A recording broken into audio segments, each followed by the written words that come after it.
Hello दोस्तों, तो आज हम बात करने वाले हैं हाइड्रोजन बॉन्डिंग पर।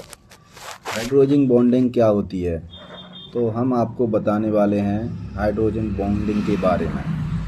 तो हाइड्रोजन बॉन्डिंग एक खास प्रकार का कमज़ोर रासायनिक आकर्षण होता है। यानी हाइड्रोजन बॉन्डिंग जब बनती है जब हाइड्रोजन किसी बहुत अधिक विद्युत ऋणात्मक तत्व जैसे फ्लोरीन, ऑक्सीजन, नाइट्रोजन इन तत्वों से जुड़ा होता है और पास के दूसरे अणु के फ्लोरीन, ऑक्सीजन या नाइट्रोजन की ओर आकर्षित होता है।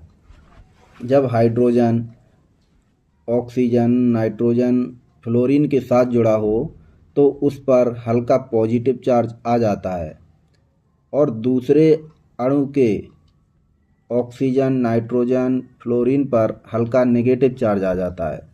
इन दोनों के बीच जो आकर्षण बनता है उसे हाइड्रोजन बॉन्डिंग कहते हैं। यानी हाइड्रोजन बॉन्डिंग दो टाइप की होती है। नंबर एक, इंटरमॉलिक्यूलर हाइड्रोजन बॉन्डिंग और इंट्रामॉलिक्यूलर हाइड्रोजन बॉन्डिंग। यानी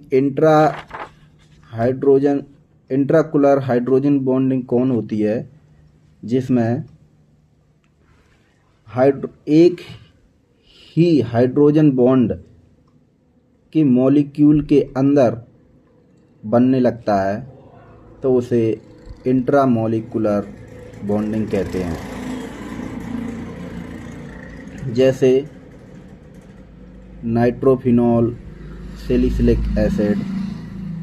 और इसका इफ़ेक्ट क्या होता है कि मॉलिक्यूल अंदर से स्टेबल हो जाता है और बॉन्डिंग पॉइंट कंपैरेटिवली कम हो जाता है क्योंकि मॉलिक्यूल आपस में कम जुड़ते हैं।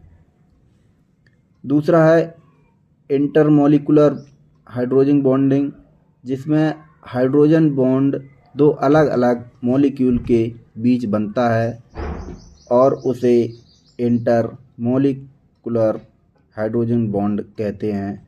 जो हाइड्रोजन ONF से जुड़ा हो और दूसरे मॉलिक्यूल के ONF की ओर आकर्षित होता है। जैसे पानी में H2O मॉलिक्यूल आपस में H बॉन्डिंग से जुड़े रहते हैं और अमोनिया NH3 इसमें भी हाइड्रोजन बॉन्ड से जुड़े रहते हैं मॉलिक्यूल। तो इसका प्रभाव पड़ता है कि बॉइलिंग पॉइंट बढ़ जाता है और विस्कोसिटी बढ़ सकती है, डेंसिटी भी बढ़ जाती है। तो ये इफेक्ट इंटरमॉलिक्यूलर हाइड्रोजन बॉन्डिंग में दिखाई दे सकते हैं।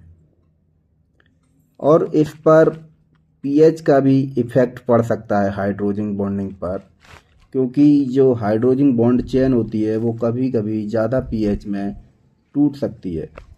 ज़्यादा pH से जुड़ भी सकती है, टूट भी सकती है, depend the reason behind the reaction. तो इस तरह की वीडियो देखने के लिए या इससे और जुड़ी हुई जानकारी प्राप्त करने के लिए हमारे polymer plant guide YouTube channel को सब्सक्राइब करें और हमें लाइक, शेयर, कमेंट में ज़रूर बताएं।